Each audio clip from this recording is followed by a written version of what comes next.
안녕하십니까. 크리스찬 투데이 TV 시청자 여러분, 성산생명윤리연구소 소장 이명진입니다. 오늘은 작년 낙태죄 헌법 불합치 판결 이후 금년 말까지 대체 입법이 마련되어야 됩니다. 최근 10월 7일 날 정부에서 형법과 모자보건법에 대해서 개정안이 이제 발표되었습니다. 이 형법과 모자보건법에 대해서 내용이 어떤 것이고 또는 어떤 문제점이 있는지 오늘 연치현 변호사님 모시고 함께 말씀 나누어 보도록 하겠습니다. 연 변호사님 안녕하십니까? 네, 안녕하세요. 반갑습니다. 네, 반갑습니다. 네. 안녕하세요. 이렇게 나와주셔서 감사합니다. 네. 네. 먼저 우리 연 변호사님 자기 소개를 좀 간단하게 좀 부탁드리겠습니다. 네. 네, 자기 소개를 할 게 사실은 별로 없긴 한데, 저는 사법시험 패스하고 개인 변호사로 지금 활동하고 있고요. 용인에 있는 기쁨의 교회에 섬기고 있는 평범한 성도입니다. 따로 직함을 맡고 있는 것이 없고 그냥 평범한 변호사가 법률적으로 어떤 문제가 있는지를 보게 돼서 이 자리까지 나오게 된 것 같습니다. 네. 네, 현재 제가 알기로는 보건법률가에 같이 참여하시고 또 이렇게 생명 프로라이프 이제 활동에 아주 상당히 적극적으로 도와주시고 계십니다. 그동안 변호사님, 우리 작년 2019년 4월 11일 날 헌법 불합치 판결이 났습니다. 먼저 헌법 불합치라는 것이 어떤 것인지 잠깐 말씀해 줄 수 있겠습니까? 네. 네, 헌법 불합치는 원칙적으로 이제 합헌과 이 법률이 헌법에 위반되는지, 이 상황이 헌법에 위반되는지에 대한 판단을 헌법재판소에서 하고 있는데, 이것이 이제 첫 번째는 합헌인지 위헌인지 그렇게 두 가지로 대별될 수 있습니다. 헌법 불합치는 그 대별되는 기준 중에서는 위헌에 해당하는 판단이라고 볼 수 있습니다. 다만 위헌이라고 판단하게 되어서 지금 당장 이 법률이 효력이 상실되게 되면 약간 혼란이 있을 수 있다거나 법 체계상 정비해야 할 필요성이 있다거나 이런 경우에는 일시적으로 기간을 두어서 유예를 효력이 없어지는 상태를 방지하도록 할 수 있고, 그것을 헌법 불합치라는 결정 주문으로 판시를 하게 됩니다. 우리 헌법재판소에서는 우리 이번에 낙태죄 관련해서 올해 말까지의 시한을 두고 헌법 불합치 결정을 내렸습니다. 그래서 많은 분들이 저한테도 이런 질문을 하시는데, 만약에 올해 말까지 형법이 낙태죄에 대한 개정 규정이 나오지 않으면 어떻게 되냐? 그러면 헌법 불합치 시한이 경과하기 때문에 이 조항 자체가 효력이 없어집니다. 그래서 낙태죄 조항 자체가 없어지는 상태에 이르릅니다. 그래서 저희가 이 안에 낙태죄 문제에 대한 합의점을 빨리 도출할 필요가 있다고 하겠습니다. 네, 이 헌법 불합치 결정에 대해서 이제 정부는 이제 헌법재판소, 헌법기관의 어떤 이 명을 따라서 대체 입법을 만들어야 되고, 또 역시 국회에서 같이 만들어야 되는 거 아니겠습니까? 네, 그렇습니다. 네. 요번에 이제 10월 7일 날 법무부에서 형법 개정안, 그리고 보건복지부에서 모자보건법 개정안을 냈습니다. 이 헌법과 모자보건법에 대해서 간단하게 어떤 주요한 내용이 담겨 있는지 좀 설명을 좀 부탁드리겠습니다. 네, 먼저 설명드릴 부분은 형법과 모자보건법의 관계입니다. 이게 낙태죄와 관련이 있는데 왜 법 두 개가 딸려 있냐, 이런 의문을 먼저 가지실 수 있어서 말씀드리자면, 우리 형법은 어떤 행동을 하면 어떤 처벌을 받는다라는 것을 규정한 것이 형법이죠. 그런데 이제 법률상으로는 이 죄에 해당하기 위한 요건, 구성 요건이라고 하는데, 이 낙태죄의 경우에는 구성 요건을 형법에 정하고, 낙태라는 구성 요건을 정하고, 이 낙태의 행위에 해당하지만 처벌받지 않을 수 있는 그 요건을 모자보건법에 따로 정해서 예외적으로 낙태로 처벌받지 않은 사유로 모자보건법에 정하고 있었습니다. 그런데 이번에 낙태죄에 대한 헌법 불합치 결정이 이루어지게 되면 이 낙태죄의 효력을 정하고 있는 전체적인 문제를 다시 바라봐야 되기 때문에 형법과 모자보건법 규정이 같이 검토가 되어야 됩니다. 세트라고 보시면 되시고, 이번 입법 예고안을 보시면 형법에서 가지고 이전에 모자보건법에 정해져 있던 그 처벌을 하지 않는 낙태죄에 해당하지 않을 수 있는 요건을 아예 형법으로 옮겨버리는 이제 체계상의 변화 같이 있었습니다. 그럼에도 불구하고 또 모자보건법의 여러 가지 형법에 다 담을 수 없는 세부적인 사항들을 놔두고 있기 때문에 좀 살펴보실 내용들이 몇 가지가 됩니다. 첫 번째는 이 낙태죄 관련해서는 낙태죄의 그 허용 요건을 좀 더 확대를 했습니다. 네. 그리고 그 허용 요건에 관련한 절차적인 규정을 모자보건법에 좀 세부적으로 정하고 있는 것이 기본적인 이번 법 개정안의 취지입니다. 예.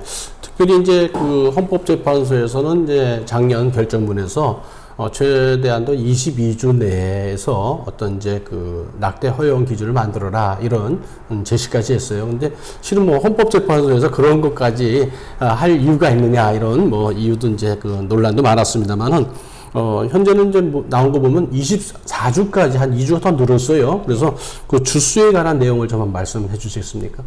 네, 먼저 주수에 관련해서는 이제 지금 소장님께서 말씀하신 22주, 24주에 대한 부분이 이제 의문이 있습니다. 헌법재판소 판시 내용을 보면 이제 22주 내외에 도달하기 전이면서 임신 유지 출산 여부에 관한 자기결정권 행사에 충분한 시간이 보장되는 시기라고 해서 물론 뭐 이렇게 세부적인 조항 입법에 대한 기준을 헌법재판소가 결정해 주는 것이 맞느냐에 대한 논란은 차치하고라도 일단 22주라는 한계선을 그어 주었습니다. 22주 내외로.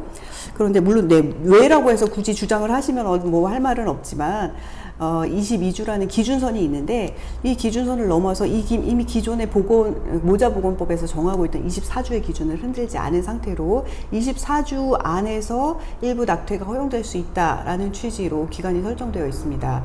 근데 반대로 이제 다시 기간에 대해서 말씀드리면 이제 14주의 기준도 또 헌법재판소의 판시에 일부 나와 있죠. 그래서 우리가 이미 알고 이렇게 있지만 낙태가 허용되는 기준이 14주까지는 특별한 사유 없이 일단 허용을 하고 이번 법률안의 내용이 24주까지는 사회 경제적 사유 등 기타 사유가 있는 경우에 허용될 수 있는 형태로 법을 개정을 했는데 이 14주에 대한 내용은 헌법재판소에 올라와 있는 기준을 그대로 차용하고 24주에 대한 기준은 헌법재판소 결정문에 22주라는 명시적인 기간 규정이 있음에도 불구하고 자의적으로 24주로 늘리고 있습니다. 이 입법안의 기본적인 태도가 낙태를 허용하고자 하는 태도가 아니라면 이런 법을 제정할 수가 없다는 그렇죠. 것이죠. 네. 그게 문제입니다. 맞습니다. 네. 저도 이제 의사 입장에서 같은 이제 동의하는데요. 뭐 22주, 24주 그 기준이 실은 이제 그 지금부터 한 47년 전에 미국의 로데 웨이드 판결이라고 있지 않았습니까? 그러니까 미국에서 이제 24주까지는 이제 낙태를 허용하는 이제 판결이었었는데 그 기준을 왜 24주로 했느냐? 24주에 이제 모체에서 이제 출산하게 되면 아이가 이제 스스로 살 수 있는 능력이 되기 때문에 24주를 정했는데 이제는 그 한 50년 동안 의학이 많이 발달해서 22주 이전에 태어나도 아이가 이제 살아나거든요. 그런데 요거는 이제 충분히 살 수 있는 아이들을 이제 2주나 더 생명을 앗아갈 수 있는 그런 법을 만든다는 것은 생명에 대한 어떤 배려나 이런 국민을 위하는 그런 배려, 존중심, 또 생명 경외 사상이 좀 전혀 이렇게 담기지 않은 참 안타까운 법이라고 생각됩니다. 예. 저는 그냥 별 생각 없이 주수까지 바꾸면 이제 또 논란이 예상되기 때문에 이미 모자보건법에 있는 기간을 안 바꾼 것이 아니야 그냥 안이한 태도에서 비롯된 것이 아닐까 하는 좀 너무 의도적으로 파악하지 않는다고 하면 그냥 너무 쉽게 가려고 하다가 이렇게 된 것이 아닐까라는 생각으로 뭐 수정을 할 수 있으면 그런 생각을 접근하면 오히려 수정했다고 볼 수 있겠죠. 의학적으로 볼 적에 이제 현재 그 낙태가 이루어지는 게 보통 12주까지 95.3%가 이루어지고 있어요. 그런데 그 아무런 조건 없이 이제 낙태를 할 수 있는 기준을 14주로 했다는 것은 뭐 거의 살아남을 태아가 거의 없다는 얘기죠. 그나마 이제 뭐 14주까지로 이제 잡으면 이제 한 97%의 낙태가 이루어지고 있는데 그러면 이제 그나마 살아남은 3%도 뭐 24주까지 이제 허용을 하게 된다면 뭐 다 죽이자는 얘기나 마찬가지 되갑니다. 특별히 24주까지 그 내용 중에 보면은 뭐 이제 뭐 강간이나 근친상간 또는 의학적으로 위험한 경우 그 외에 이제 따라 붙는 게 이제 사회 경제적 사유가 붙었어요. 네네. 그래서 사회 경제적 사유에 대해서 이제 헌법재판소 결정문에 어떤 예시를 나오긴 했는데 이 법률적으로는 좀 명확하게 이제 명확성의 원칙이 적용되지 않는가 생각됩니다. 이 점에 대해서 우리 법조인으로서 한번 말씀을 좀 부탁드리겠습니다. 네, 이제 특히 형법은 처벌을 전제로 한 조항이고, 사실 우리 법 체계의 근간을 이루기 때문에 명확성의 원칙이 매우 강하게 요구됩니다. 그래서 누가 보아도 이 행위, 물론 뭐 어떤 구체적인 행위에 대해서는 해석이 있지만 또 이 행위가 처벌이 되고 어떤 경우에 예외가 이루어진다는 것이 누가 보아도 이해할 수 있는 정도로 명확하게 규정되어 있어야 한다는 것이 명확성의 원칙이죠. 근데 사회 경제적인 사유는 뭘까요? 근데 딱 들어도 떠오르지 않는다는 것 자체가 사실 명확성이 없다는 겁니다. 그리고 이번 입법 안에서 제가 볼 때는 사회 경제적인 사유뿐만 아니라 심각한 군경, 이 사회 경제적인 사유로 인하여 심각한 군경에 처할 우려라고 해서 이 사회 경제적 사유를 보완하는 규정을 두고 있는데 두 가지 다 추상적인 규정으로 서로 맞물려 있는 거예요. 네. 그래서 명확성이 없다는 것은 누구나 처벌이 될 수도 있고 누구나 강하게 주장할 수도 있고 오히려 더 분란의 여지를 만드는 것이죠. 네, 내가 그렇죠. 이 사유에 예. 해당할 수도 있다는 기대를 가진 분들은 폭넓게 주장할 것이고 그렇지 않다고 특히 이 죄에 해당된다고 판단하셔야 되는 이제 수사기관이나 이 법 법률가들은 이거를 제한적으로 해석할 수 있기 때문에 오히려 2차 분란의 여지가 생기게 되는 겁니다. 예. 그래서 이 부분이 법에 명확히 규정되지 않은 것은 법 체제상으로도 약간 문제가 있다고 예. 생각됩니다. 이 법이 상당히 개인적인 주관적인 판단에 자주유지돼서는 안 되잖아요. 그러면 이제 법의 공정성도 떨어지고 또 뭐 이연령 비연령이라 그럽니까? 뭐 누구나가 이렇게 해석할 수도 있고 저렇게 할 수도 있는데 상당히 그 상대적인 것 같아요. 그 법은 어떤 절대적이고 어떤 윤리의 최소한이 법이라고 그러는데 이 법 조항이 이렇게 모호한 조항으로 분란을 일으킨다는 건 상당히 문제가 있어 보입니다. 네. 그리고 통상적으로는 이런 추상적 규정을 안 쓸 수가 없기 때문에 예시 규정을 둡니다. 예. 이렇게 어떤 예를 들면 이러이러한 사유 등 뭐 예시를 한두 가지, 뭐 최소한 지금 헌법재판소는 10가지 정도를 들어주고 있는데 그것도 10가지를 그대로 차용하라는 것이 아니라 그것과 또 사회적 이 사유에 대한 필요성을 판단해서 입법 재량을 발휘해라라는 예시인데도 불구하고 예시 규정도 없이 추상적인 규정만 떨렁 법에 넣어놨기 때문에 사실은 우리가 사회 경제적인 사유가 무엇인지에 대한 추론이 전혀 불가능한 상황에 헌법 규정이 생겼단 말입니다. 네, 상당히 위험한 것 같습니다. 특별히 이 경제적인 사유 이런 쪽에 돈이 부족하면은 우리가 좀 이렇게 그 생활하기에 불편하면 아이를 죽여도 되는구나 하는 거는 상당히 위험한 어떤 그 생명윤리적인 그 문제를 발생시키죠. 또 그 생명 경시 사상을 일으킬 가능성이 매우 높습니다. 네, 저는 이런 생각도 해봤어요. 이제 예전에 그 우리 상당히 유명한 우리 프란시스 F 박사가 낙태를 허용하게 되면 이제 조금 있으면은 우리 주변에 누워있는 이제 몸이 불편하고 늙은 이런 노인들을 죽이자 그럴 것이다. 그래서 왜 그러냐 그랬더니 아니 경제적인 문제 때문에 우리 아이를 죽이면서 노인들을 못 죽일 이유가 뭐 있느냐 이러면서 이런 이 생명 경시 현상으로 흐른다 이런 이제 예측을 하셨어요. 실제적으로 그런 것들이 상당히 우려스럽거든요. 그래서 이번에 사회 경제적 사유를 허용한 것은 정말 우리 대한민국의 어떤 그 상당히 위험한 그 미끄럼틀을 타고 있지 않나 이런 생각이 좀 듭니다. 또 그 부분에 관해서도 법률적으로도 마찬가지입니다. 이렇게 다른 법률을 만들 때 일단 제정된 법률안이 예시가 되어서 법률안에 예시로 들어가서 같은 취지와 맥락의 법률들이 만들어질 수가 있습니다. 네. 기본법이라고 할 수 있는 우리 생활을 규율하는 기본법인 형법에 사회 경제적인 사유가 들어가 있습니다. 그렇다면 다른 법에 경제적인 사유를 이유로 한 위법성이 조각될 만한 여러 가지 사유들이 들어갈 수 있는 것은 너무나 자명하게 예시로 바로 들어갈 것이고 또 일반법인 그렇죠. 형법에 들어가 있기 때문에 예. 이후에 이런 법 체계가 쭉 예, 연결이 될 가능성이 있고 발효로. 그렇다면 예. 소장님께서 우려하신 그런 사태가 발생하지 않으리라는 보장은 전혀 예. 없습니다.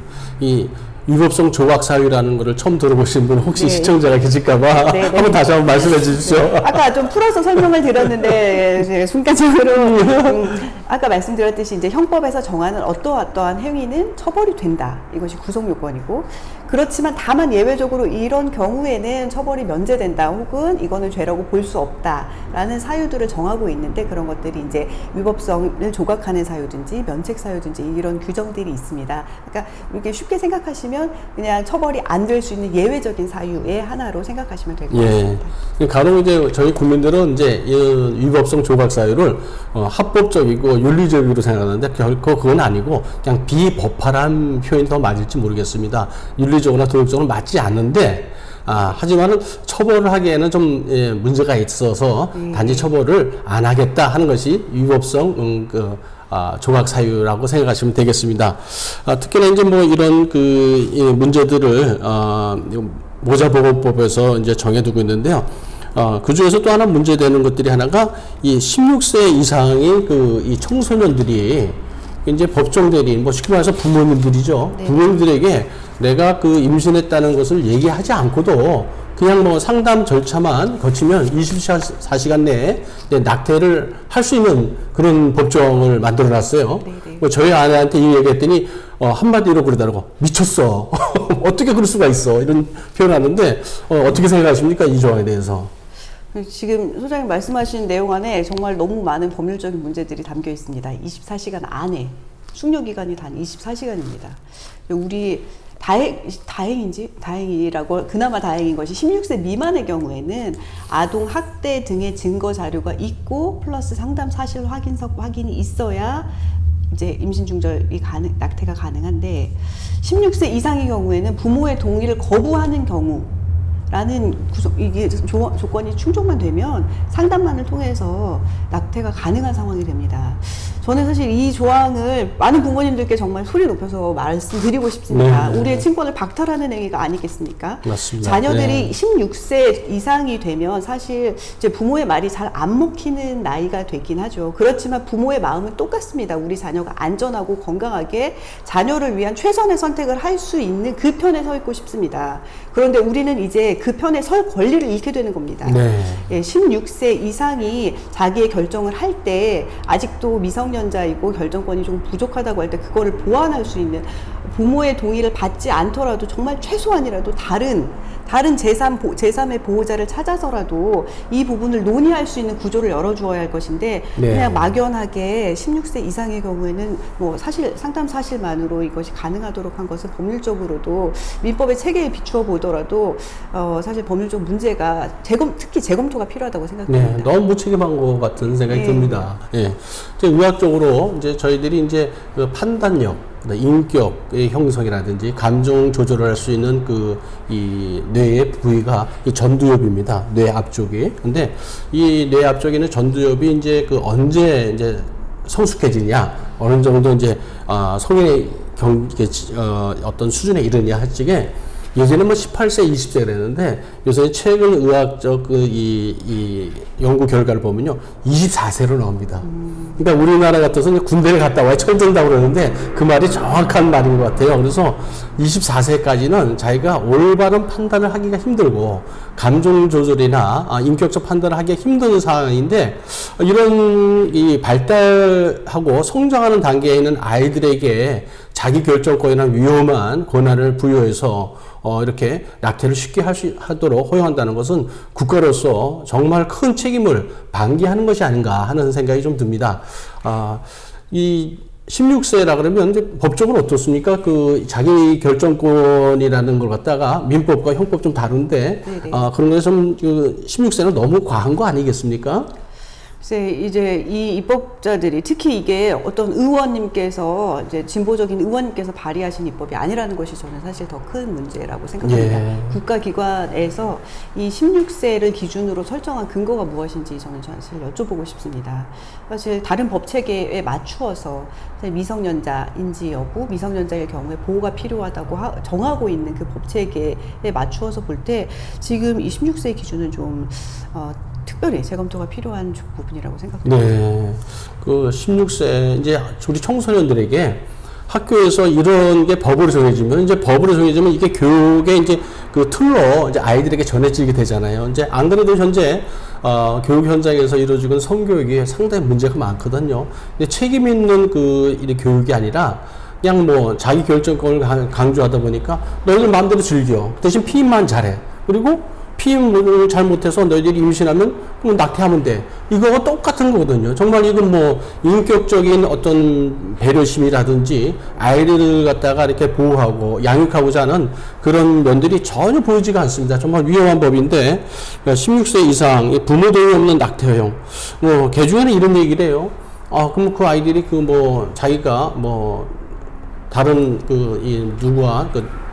누가 남자친구 되게 누구하고 성관계를 맺어가지고 임신을 했다는 것을 부모한테 어떻게 말할 수 있겠느냐. 그렇기 때문에 그걸 피해줘야 할 수 있도록 방법을 열어줘야 된다 이런 얘기를 하는데 그 자체는 이 방법 피하는 방법만 그렇게 주지 결코 옳은 방법이 될 수 없다고 좀 생각됩니다. 특히나 이제 법에서 이런 거를 갖다가 이렇게 이 모든 그 여건을 배려하지 않고 또 교육적인 면이라든지 부모의 어떤 그 양육권까지도 이게 좀 훼손될 수 있는 법인데 상당히 우려스러운 점이 상당히 많습니다. 그와 함께 또 하나 또 여쭤보고 싶은 게요. 이제 그 상담을 거치면 이제 좀 전에 말씀드렸지만 24시간 숙려 기간을 두면은 이제 이 상담했다는 그 허가서만 받으면은 이제 확인증을 받으면 이제 낙태를 하게 돼 있어요. 근데 뭐 현재 뭐 외국에서도 그렇고 이제 숙려 기간을 많이 둡니다. 보통 3일에서 뭐 일주일 네. 가까이 두는데 24시간 어떻습니까? 너무 짧지 않습니까? 지나치게 짧죠. 저는 정말 네.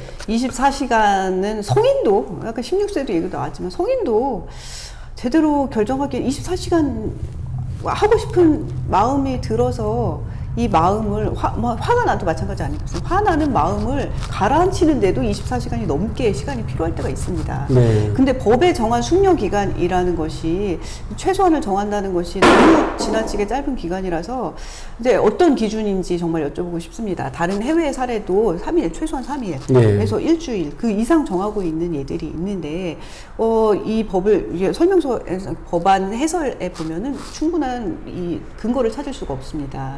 그래서 이 충분한 기간이 되는지 또 숙려 기간이라고 할 수 있는지 여부에 대해서 좀 다시 한번 고려를 해야 될 필요가 있습니다. 제가 이제 바로 생각나는 예는 이런 겁니다. 우리가 이혼을 하려고 해도 이혼으로 인해서 어떠한 다른 큰 제한이 있는 건 없습니다. 가정이 파괴되는 큰 문제가 생기긴 하지만 생명이나 기본권의 침해가 일어나는 일은 발생하지 않죠. 숙려 기간이 자녀가 없는 경우에는 한 달, 자녀가 있는 경우에는 석 달입니다. 그거에 비추어서 얼마나 짧은 기간을 숙려 기간으로 정하고 있는지 도대체 이 입법자들이 생각하고 있는 기준이 뭔지 궁금합니다. 그 사고나 그 철학의 어떤 얕음이라고 그럴까요? 좀 표현이 그런데 좀 과한 말서 천박하다 그럴까요? 네, 너무 일천한 것 같아요. 제가 생각할 때는 지금 이제 법률 경쟁이기도 하고 시간이 없기도 하고 하기 때문에 이제 빨리 해보고 일단 목소리가 큰 쪽의 이야기를 들어서 해보고 문제가 생기면 보완하고 이런 식의 입법이 자꾸만 만들어지고 있지 않습니까? 네. 그것의 그런 흐름 자체가 약간 문제라고 생각합니다. 네. 제가 법학을 배울 때는 법 체계 질서가 우리 사회 질서를 만드는 근간이기 때문에 그렇죠. 부작용에 대해서 충분히 검토를 하고 부작용이 생길 수 있는 부분에 대해서는 보류를 해놓고 법을 시행을 했습니다. 근데 지금은 네. 정반대 현상이 일어나고 있습니다. 뭐 해보고 안 되면 말고. 해보고 네. 문제가 생기면 수정 보완하지. 근데 지금 이 낙태 폐지와 이 낙태와 관련된 문제는 생명권과 특히 이제 저쪽에서 주장하듯이 이 여성들의 기본권과 맞닿아 있는 부분입니다. 그래서 네. 최대한 이런 위험성을 전부 다 고려한 입법이 시행되어야 할 것인데 정부 입법안이 이렇다는 건 정말 좀 문제가 있는 것이 아닐까 생각됩니다. 네. 또 하나 이제 우려스러운 게 뭐냐면 이제 상담 이제 이제 과정을 거친다고 그러지만은 그 상담만 그냥 상담을 했다 그게 아니라 상담의 목적이 중요할 것 같아요. 이제 상담을 해가지고 이제 아이를 이제 낙태를 하거나 또 키우거나 하거나 둘 중에 하나 결정을 해야 되는데 네네. 가능하면 아이를 살리면서 다시 할까요? 요즘 할까요? 너무 시끄러워가지고. 그러니까, 네, 예. 저는 다 이해합니다. 예, 예. 상담을 하면서 가능하면 그 아이를 죽이지 않고 살려서 이렇게 이 삶을 유지할 수 있도록 이끄는 것이 이제 상담의 목적이 돼야 되는데 네네. 지금 현재 그 상담 요건이나 보면은 그냥 이 낙태를 유도하기 위한 그 절차적 그런 요식 행위가 아닌가 하는 생각이 듭니다. 실제적인 우리가 실제적 정의와 이 절차적 정의라 그러는데 실제적 정의는 온데간데 없고 절차적 정의만 요런 절차적만 갖추면 그냥 합법화 시켜주겠다 이런 의도가 담긴 것 같아서 상당히 참 우려스러운데요. 특별히 이제 상담에 대한 그 결과도 우리가 앞으로 이제 문제가 있으면 이제 그 문제를 개선하고 또 그 파악해서 더 나은 삶을 살기 위해서 어떤 통계적인 그 이 확보나 또 이런 것들이 그 통계를 통해서 정책에 입안이 돼야 되는데 이런 것들에서는 어떻게 생각하십니까? 지금 이런 거 전혀 들어있지 않은 것 같은데요. 네, 먼저 이제 상담의 목적에 대해서 말씀을 드리자면 독일에서는 아예 형법에 상담의 목적을 규정하고 있습니다. 목적이 임신한 여성에게 임신을 지속하게 함으로써 태아의 생명을 보호하는 것에 있어야 한다라고 형법에 명시적으로 규정되어 있습니다. 그렇군요. 반면 우리 모자보건법에는 목적이라는 용어는 되어 있지 않지만 비슷한 규정이 들어있긴 한데 들어보세요. 임신한 여성이 심리적 지지와 임신, 출산 및 양육 등에 관한 정보를 충분히 제공받고 임신의 유지 여부에 대해 스스로 결정할 수 있도록 제공되어야 한다라고 정해져 있습니다. 포커스가 아예 다른 걸 느끼실 수 있을 겁니다. 정보를 제공받기 위해서 상담을 하는 겁니다. 자기 결정권을 강화하기 위한 상담입니다. 반면 우리 모자보건법의 기준 목적 자체는 이렇게 되면 사실 모자보건법의 목적에 대해서 고려를 해야 되는 거거든요. 모자보건법은 모자의 건강과 안녕, 질 그리고 출산, 양육을 지원하기 위한 목적을 가지고 만들어진 법률입니다. 이 법률 안에 정보 제공을 위한 상담이라는 이런 목적도 없는 근거도 없는 조항이 들어가는 것 자체가 이 상담의 의미를 무엇으로 보고 있는지 의문을 가질 수밖에 없습니다. 그리고 또 하나는 이제 상담 기관 또 상담의 내용에 대한 부분인데요. 지금 현재 법률 안에는 이런 내용들이 담겨 있지 않습니다. 상담 기관에 대한 기준을 어떻게 상담자의 수는 몇 명으로 줄 것인지 보건복지부령에 의해서 상담 기관의 기관에 대한 기준을 어떻게 볼 것인지에 대한 그런 근거는 위임입법으로 여지를 남겨두었습니다. 상담의 내용이나 상담을 했을 때 상담 결과를 어떻게 할 것인지 특히 이게 개인정보에 민감한 개인정보에 해당하기 때문에 이것을 결국은 개인정보를 가리고 이것을 통계자료든지 혹은 이후에 상담 기관의 잘잘못 내지 통계가 필요하지 않겠습니까? 이 상담을 통해서 결과가 어떻게 바뀌었는지 상담이 어떤 양식으로 이루어졌는지에 대한 국민의 알 권리가 있게 될 것인데 이것을 담보하기 위한 법률적인 근거 규정이 전혀 없습니다. 그렇기 때문에 나중에 제가 생각하기엔 아직 이루어지지 않은 입법이고 집행되지 않은 법이라서 단언해서 말씀드리긴 어렵지만 지금 현재 상태로라면 개인정보에 해당하는 것을 이유로 해서 정보 제공을 거부한다든지 혹은 이러한 통계적인 진짜 수치 자료 이외에는 우리가 전혀 다른 내용을 알 수 없고 결국은 이 상담 기관에서 어떤 내용을 상담해서 어떤 결과가 이루어졌는지에 대해서는 전혀 알 수 없는 상태로 무슨 얘기가 나왔는지 수치로만 우리가 이 상담 기관을 판단할 수밖에 없습니다. 그래서 부정한 상담이 이루어졌는지 등에 대해서 나중에 판단할 수 없고 상담 기관을 판단할 수 없는 상황에 이를 수 있는 법안이라고 할 것입니다. 현재 이 상담 기관을 보면은 이제 중앙 상담 기관이 있고 이제 보건소와 또 이제 그 위탁한 기관에서 하게 돼 있는데 이제 그 지자체란 말입니다. 지자체는 행정부인데 이제 국민의 생명과 건강을 이제 관할하는 이 정부 부서가 보건복지부 아니겠습니까? 근데 이게 지자체에 위임됐다는 게 조금 의사로서는 의아합니다. 좀 어떻게 생각하세요? 지방분권이 계속 되고 있기 때문에 지자체 일부 권한을 줄 수 있는 규정을 마련해 둔 것이라고 이제 선회할 수는 있겠습니다. 근데 문제는 아직 시스템이 전혀 갖춰져 있지 않은 상태에서 지자체로 넘어갔을 때의 그 입법이 지금 확정되지 않은 상태의 불안의 요소를 어떻게 해결할 수 있을지에 대한 답이 전혀 없는 상태라는 겁니다. 지금 한 번도 해보지 않은 지금 정책이 시행되는 단계입니다. 각자 그냥 욕심이 앞서서 우리도 상담기관을 만들겠어, 지정하겠어 라고 하고 우리 지자체에서 바로 시작하겠어 라고 하면 아직 완전히 정비되지 않은 제도가 각자 나름의 방법으로 시행되게 되는 상황에 이르릅니다. 근데 일단 실행을 해보고 아까 말씀드렸듯이 실행을 해보고 문제가 생기면 그때 수정하자라는 식의 입법이 아니고서는 이렇게 지금 좀 만들기는 어렵습니다. 법안을 다시 대안한다면 일단 상담이 어느 정도 이루어질지 상담기관이 얼마나 부족할지 방지에 대한 기준 자체가 없는 상태입니다. 예. 가능성을 열어두는 것보다 국민의 생명권과 건강의 안전 또 인격권과 관련된 매우 중요한 입법 정책입니다. 예. 먼저 안전하게 시행하는 것이 우선되어야 될 것입니다. 아, 그렇군요.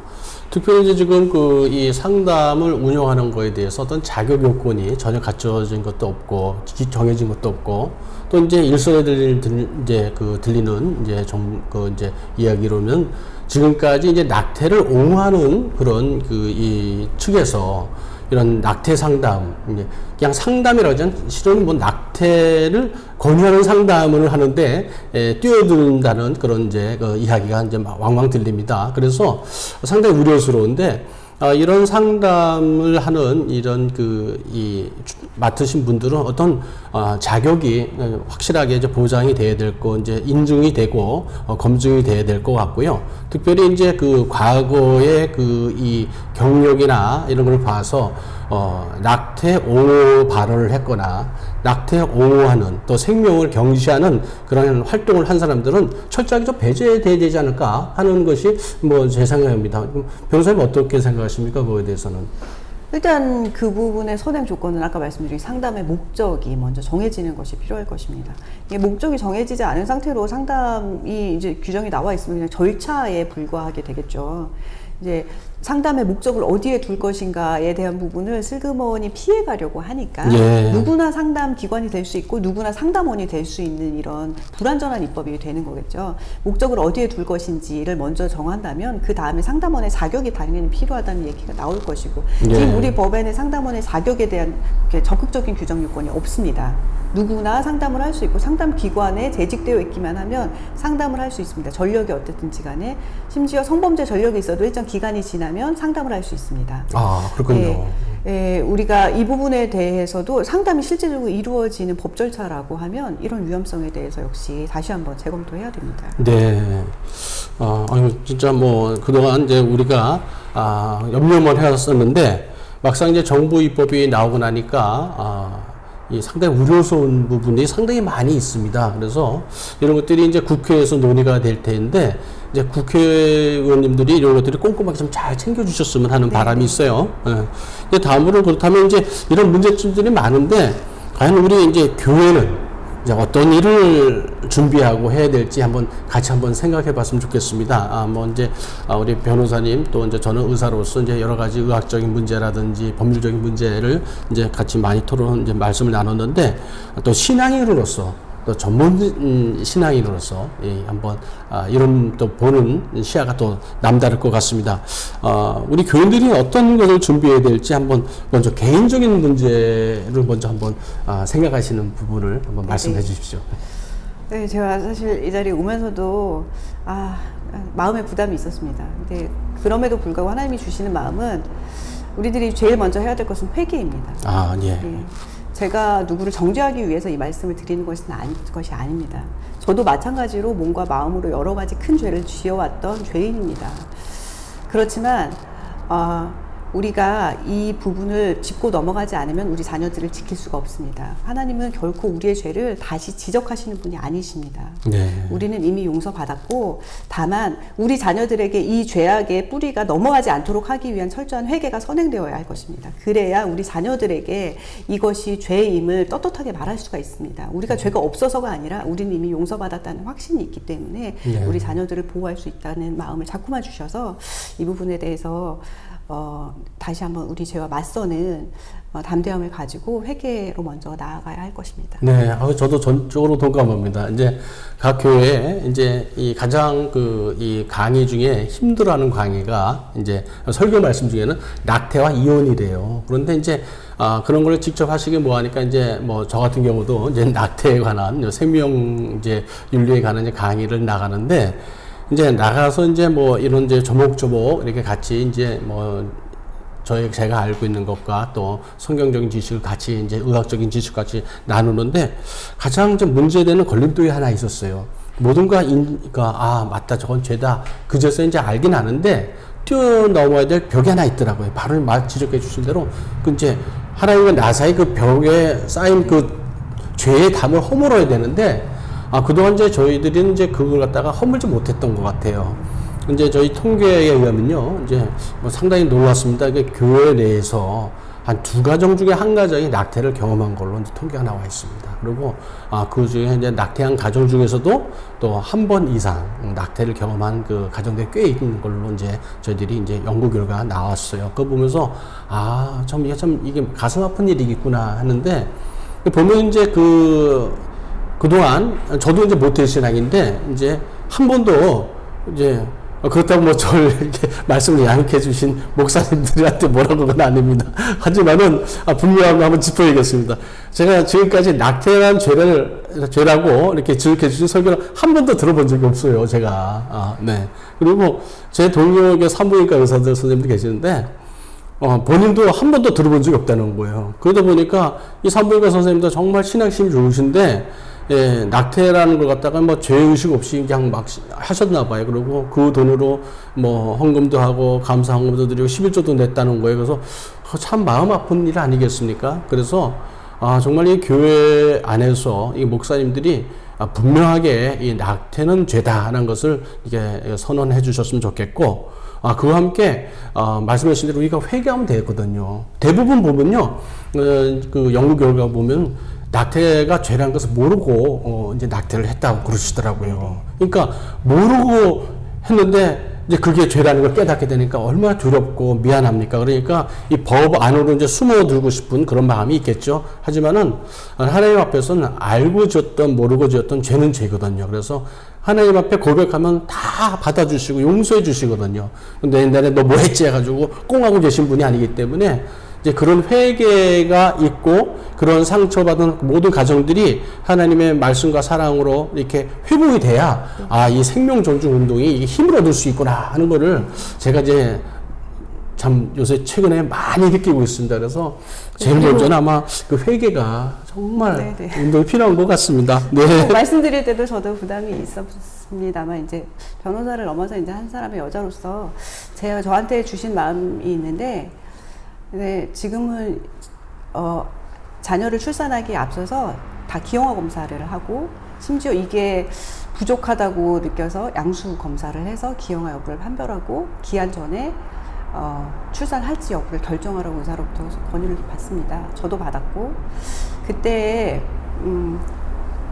만약에 이 검사를 해서 기형아가 되면 어떻게 할지에 대한 마음속의 결심들, 질문들 다 해보셨을 텐데, 그때 우리는 이미 다 마음으로 죄를 지었습니다. 네. 또 제가 이제 첫 아이를 유산을 했었는데, 그때 가졌던 마음이, 이 아이가 이제 여행을 다 계획해놨는데, 해외에 다 예약을 해놨는데, 아이가 임신이 된 거예요. 근데 이걸 알고 제가 여행을 취소하지 않았습니다. 내 아이라면 따라와야지. 못 따라오면 어쩔 수 없지. 너무 쉬운 생각. 그때는 하나님 아직 모를 때였기 때문에 그래도 죄라는 것을 인정합니다. 그런 마음 자체가 아이를 내 마음 안에서 이미 지웠던 그런 죄라는 것을 사실 이번 일을 하면서 하나님이 깨닫게 해주셨어요. 그래서 우리가 실제로 어떤 행위를 했던 하지 않았던 이미 마음으로 지은 죄는 다 똑같기 때문에 그 부분에 대한 회개에 대해서 너무 부담을 가지고 시작하지 않아도 되지 않을까 하는 말씀을 조심스럽게 드려봅니다. 네, 맞습니다. 이제 하나님께 그동안 우리가 대한민국 전체가 너무 몰랐던 것 같아요. 네네. 그리고 우리 교회 안에서도 너무 몰랐던 것을 이제 깨달아가면서 저희들이 이제 알아가는 단계 같습니다. 그래서 이런 좀 어떻게 말하면 위기인데, 이런 위기를 통해서, 고난을 통해서 하나님께서 우리 깨달음을 주시고 회복의 어떤 기회를 주시지 않을까 하는 생각이 됩니다. 우리 교회가 그러면 이제 이 낙태를 이제 좀 어떻게든지 막고 생명을 살리기 위해서 어떠한 일을 좀 할 수 있을지 이제 말씀 좀 해주십시오. 네, 첫 번째는 우리 입법 안에 대한 의견을 좀 개진을 해주셔야 됩니다. 왜냐하면 우리가 이제 진리라고 믿고 있는 것들을 얘기하지 않으면 이제 비진리가 될 수도 있는 지금 사회에 우리가 살고 있습니다. 당연하다고 믿고 있던 것들이, 저도 사실 이 자리에 나오게 된 이유, 이제 그 전 과정에서 내가 법률가로서 10년 넘게 법률을 보면서 생활했던 사람으로서 이 법은 좀 아닌 것 같아, 이건 좀 당연히 우리 법 질서랑 안 맞는 것 같아 라고 생각했던 것들이 실제로 설마 되겠어 이렇게 생각하고 있는 와중에 정책화되어서 이미 시행되고 있는 것들을 눈으로 목격하면서 우리가 그냥 진리라고 믿고 있는 것들을 사회 질서 안에서 하나님이 알아서 이루어 주시겠고 것만을 바라보면서 기다려서는 안 되는 시대에 있다. 그렇다면 그 시대의 흐름을 우리가 하나님의 이름으로 해야 할 일을, 내가 해야 할 일을 해야겠다라는 마음으로 이 자리에 나와 있습니다. 네. 여러분들께서도 각 개인이 해주셔야 될 일들이 있습니다. 예를 들면 지금 현재 국회 홈페이지에 가시면 이 입법안에 대한 의견을 올리실 수 있어요.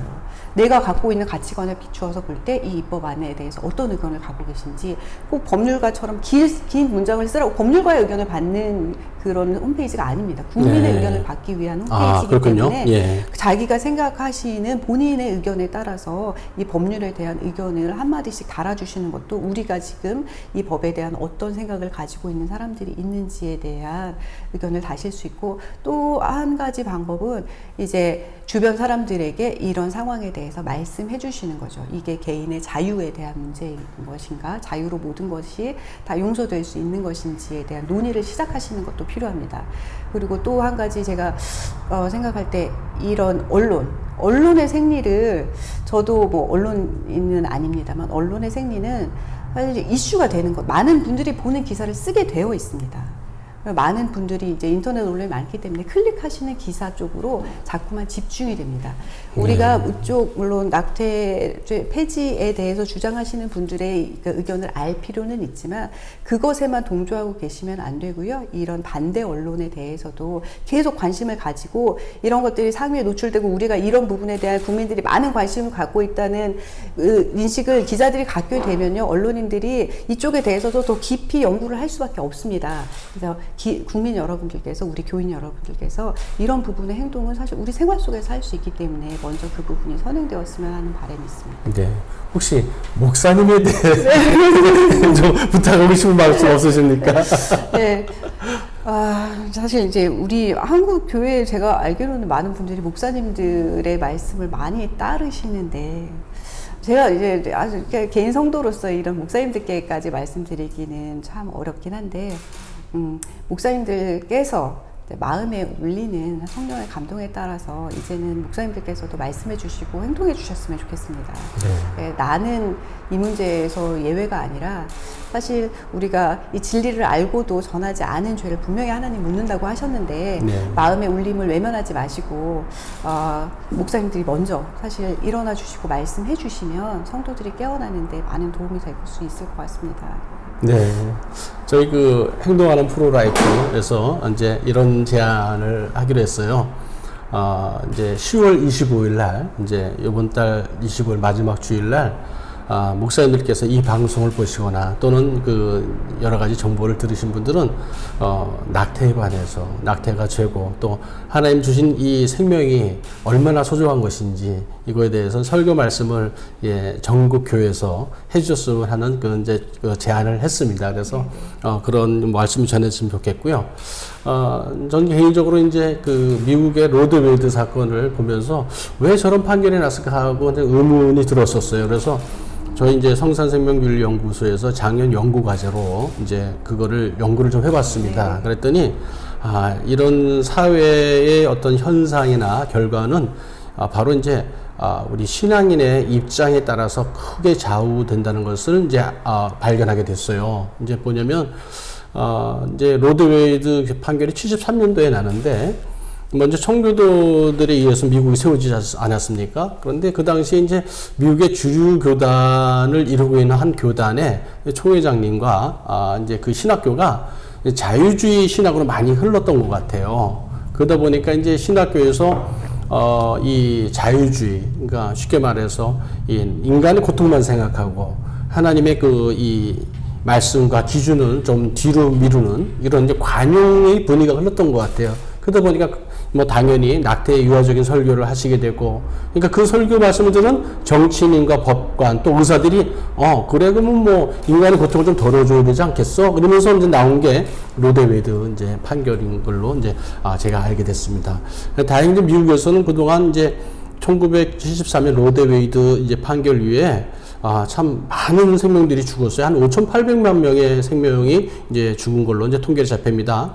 이제 이런 것을 보고 신앙인들이 이제 깊은 반성과 이렇게 이 회개 운동이 좀 일어나고 있는 걸 발견했어요. 그래서 이제 미국의 남부에 이제 바이블 벨트라고 그러잖아요. 이제 11개 주에서 그 뭐 심장박동법이라든지 이 낙태 방대법이 강력한 이 법안들이 이제 올라오고 있는 것 같습니다. 그래서 상당히 참 그 고무적인데 참 안타까운 건 우리나라는 뭐 50년 전에 지나간 진짜 한물간 페인트 같은 뭐 그런 그 구닥다리 그 이 논리와 기준을 갖다가 도입해서 우리도 그렇게 한 5,800만 명 죽여보자 뭐 이런 법안을 만든다는 게 상당히 이게 마음 아픈 일이 아닐 수가 없는 것 같습니다.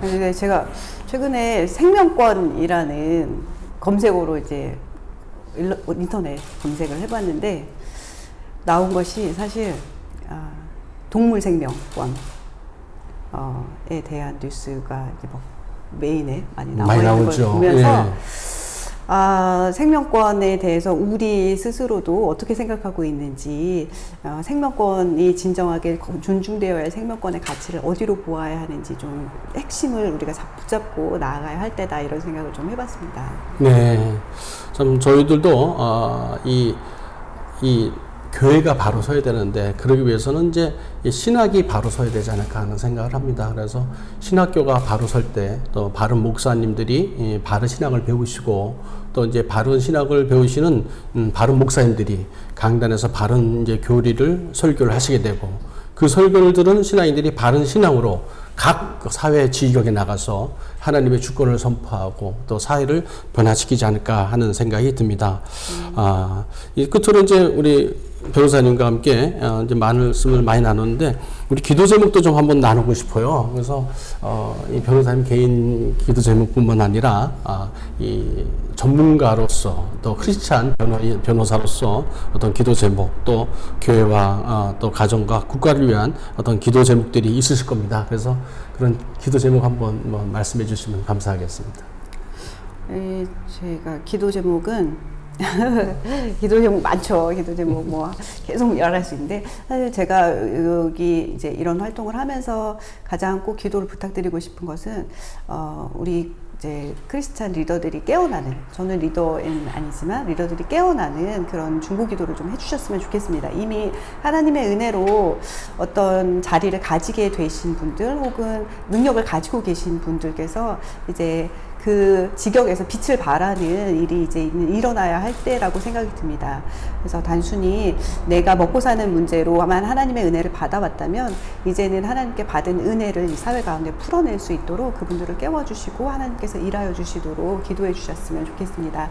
예, 저같이 능력 없고 미천한 자가 이 자리에 나와야 되는 거에 사실은 좀 안타까운 마음으로 이 자리에 나와 있는데 더 많은 분들이 같이 움직일 때 사회가 바뀔 거라고 생각됩니다. 아유, 감사합니다. 아유, 뭐, 우리 변호사님 같은 분만 계신다면, 뭐, 사회가 참 많이 밝아질 것 같습니다.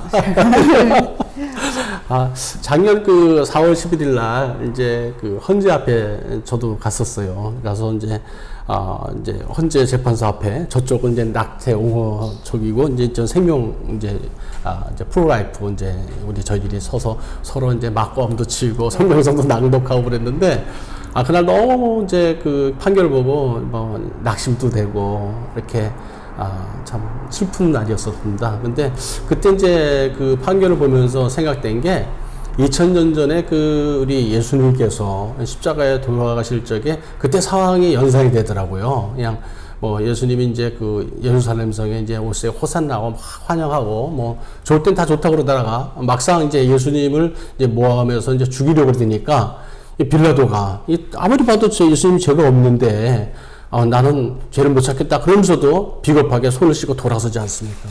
아마 그 헌법재판관님들 중에서 크리스찬들이 있는 걸로 제가 알고 있어요. 근데 왜 그분들이 신앙적인 양심으로 이렇게 판단을 못 하셨을까 하는 게 좀 아쉽고, 또 하나는 우리 그 대한민국에 약 950만에 가까운 이제 그 크리스찬이 있다고 그래요. 그리고 뭐 따지고 보니까 목사님과 장로님만 해도 몇십만 명이 된다고 하더라고요. 근데 그분들이 다 어디 가셨는지 모르겠어요. 그래서 참, 일부, 이 낙태 옹호하는 분들은요, 숫자가 그렇게 많지가 않습니다, 실은요. 맨날 보면 그분이에요.